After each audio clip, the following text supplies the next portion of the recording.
السلام علیکم ناظرین آج کی ہماری ویڈیو قوم سمود کے حوالے سے ہے۔ ویڈیو شروع کرنے سے پہلے ہماری درخواست ہے کہ اگر ہماری ویڈیو پسند آئے تو ہمارے چینل کو سبسکرائب ضرور کیجیے گا اور ویڈیو کو شیئر کرنا مت بھولیے گا۔ ناظرین، قوم سمود کا واقعہ شروع کرنے سے پہلے میں آپ کو بتاتا چلوں قوم سمود کون تھی اور کس طرح گزر بسر کرتی تھی، ان کا رہن سہن کیسا تھا، اور حضرت صالح علیہ السلام نے کس طرح ایک پہاڑ کی چٹان سے اونٹنی کو پیدا فرمایا، اور قوم سمود نے کس طرح اونٹنی کو قتل کیا، اور قوم سمود کس طرح اللہ کے احکامات کی نافرمانی کرنے لگی، اور اس قوم پر اللہ کا عذاب کیسے آیا۔ ناظرین، اس ویڈیو میں ہم ان تمام سوالات کے جواب آپ کو دیں گے۔ ناظرین، قوم سمود کا شجرہ نسب کچھ اس طرح بیان کیا گیا ہے: سمود بن عبید بن اوس بن عاد بن ارم بن سام اور بن نوح۔ ناظرین، قوم عاد کے بعد اللہ تعالیٰ نے قوم سمود کو آباد فرمایا، ان کو لمبی لمبی عمریں عطا فرمائیں۔ وہ پہاڑوں میں بڑی مہارت سے اور کاریگری سے تراش تراش کر گھر بناتے تھے۔ رب تعالیٰ نے ان کو خوشحال بنایا اور مالی وسعت عطا کی، تو انہوں نے رب تعالیٰ ہی کی نافرمانی شروع کر دی اور زمین میں فساد برپا کرنا شروع کر دیا۔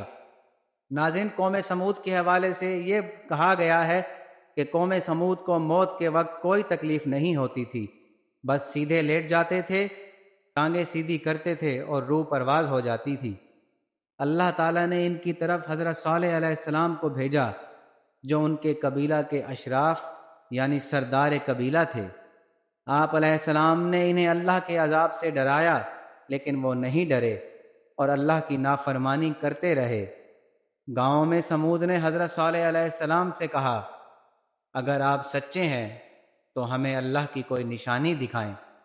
قوم سمود کے ایک سردار جس کا نام جندہ بن عمرو تھا، اس نے حضرت صالح علیہ السلام کو مخاطب کر کے کہا، اگر تم سچے ہو تو اس چٹان سے جس کا نام کافیہ ہے ایک اونٹنی نکالو جو حاملہ ہو۔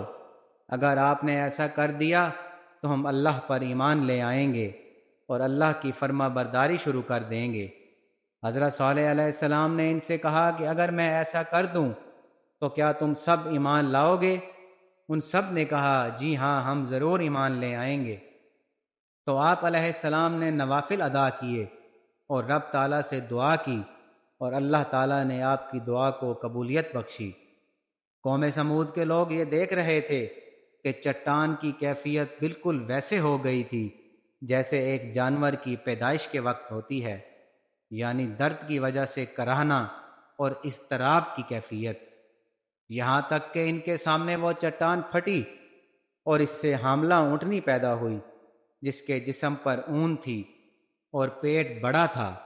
آپ کا یہ معجزہ دیکھ کر جندہ بن عمرو اور اس کے ساتھ اور لوگوں نے اسلام قبول کر لیا، لیکن قوم سمود کے بہت سے لوگوں نے یہ معجزہ دیکھنے کے بعد بھی اللہ پر ایمان لانا گوارا نہیں کیا۔ ان تمام لوگوں کے سامنے ہی اونٹنی نے بچہ پیدا کیا جو اسی اونٹنی جیسا تھا۔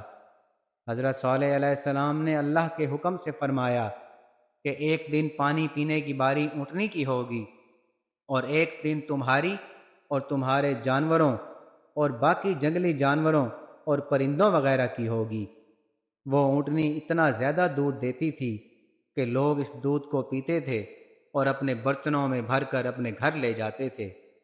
سردیوں میں وہ اونٹنی جب چرتی تھی تو قوم سمود کے جانور بھاگ کر وادیوں کے بالائی حصے میں آ جاتے۔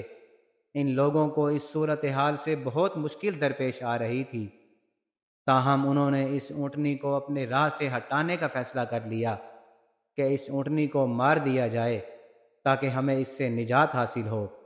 حضرت صالح علیہ السلام نے اپنی قوم یعنی قوم سمود سے ایک بار پھر اللہ پر ایمان لانے اور اس کی فرما برداری کرنے کو کہا، اور کہا کہ تم اپنے گناہوں کی معافی مانگو۔ اللہ نے جو تمہیں یہ باغات، چشمے اور نرم و نازک شگوفوں والے کھجور کے درخت دے رکھے ہیں، وہ یہ لے بھی سکتا ہے۔ تم پہاڑوں کو تراش کر گھر بناتے ہو، اس لیے تم یہی سمجھتے ہو کہ تمہیں دنیا میں ہمیشہ رہنا ہے، لیکن تمہاری سوچ سراسر غلط ہے۔ تم حد سے تجاوز کرنے والے، فساد پھیلانے والے اور کوئی بھلائی والا کام نہ کرنے والوں کی پیروی کر رہے ہو۔ یاد رکھو اللہ کا عذاب قریب ہے، لیکن وہ اللہ کی نافرمانی سے باز نہ آئے۔ حضرت صالح علیہ السلام کی تبلیغ پر کچھ لوگ ایمان لے آئے اور کچھ لوگ کفر پر قائم رہے۔ اس طرح قوم سمود کے دو گروہ بن گئے۔ حضرت صالح علیہ السلام کی تبلیغ پر قوم کے انکار اور آپ کے عذاب سے ڈرانے پر قوم کا یہ کہنا تھا، آپ وہ عذاب لے ہی آئیں جس سے آپ ہمیں ڈرا رہے ہیں۔ قوم سمود کا یہ کہنا تھا، اور موقع ملتے ہی انہوں نے اونٹنی کو کاٹ کر مار ڈالا، اس کی ٹانگیں کاٹ ڈالی اور اپنے رب کے حکم کی سرکشی کی۔ اس کے جواب میں حضرت صالح علیہ السلام نے کہا، اے میری قوم، تم اچھائی کے بدلے برائی میں ہمیشہ جلدی کیوں کرتے ہو؟ میں نے تم سے پہلے ہی کہہ دیا تھا کہ اس اونٹنی کو برائی میں مس نہ کرنا، ورنہ تم عذاب میں مبتلا ہو جاؤ گے۔ لیکن وہ باز نہ آئے اور اونٹنی کو کاٹ کر ذبح کر ڈالا۔ قوم سمود نے جب اونٹنی کو کاٹ کر مار ڈالا تو حضرت صالح علیہ السلام نے انہیں کہا کہ اب عذاب قریب آ چکا ہے، اب تمہارے پاس صرف 3 دن باقی ہیں، تمہیں 3 دن اپنے گھروں میں رہنا ہے اور نفع حاصل کرنا ہے۔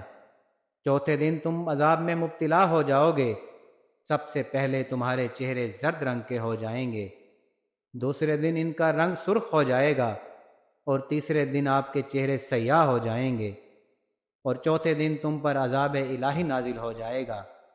عذاب کا سننے کے بعد توبہ طائب ہونے کی بجائے انہوں نے حضرت صالح علیہ السلام کو ہی قتل کرنے کا منصوبہ بنا لیا۔ چنانچہ ایک رات انہوں نے حضرت صالح علیہ السلام کے مکان پر حملہ کر دیا۔ اس رات اللہ تعالیٰ نے فرشتوں کو اپنے رسول کی حفاظت کے لیے بھیج دیا۔ جب قوم سمود ان پر حملہ کرنے لگی تو اللہ تعالیٰ نے فرشتوں کے ذریعے ان پر پتھراؤ شروع کرا دیا۔ انہیں پتھر تو نظر آ رہے تھے، لیکن مارنے والے دکھائی نہیں دیتے تھے۔ چنانچہ ان سب حملہ آوروں کو ہلاک کر دیا گیا، اور یہ مہلت کی آخری رات تھی۔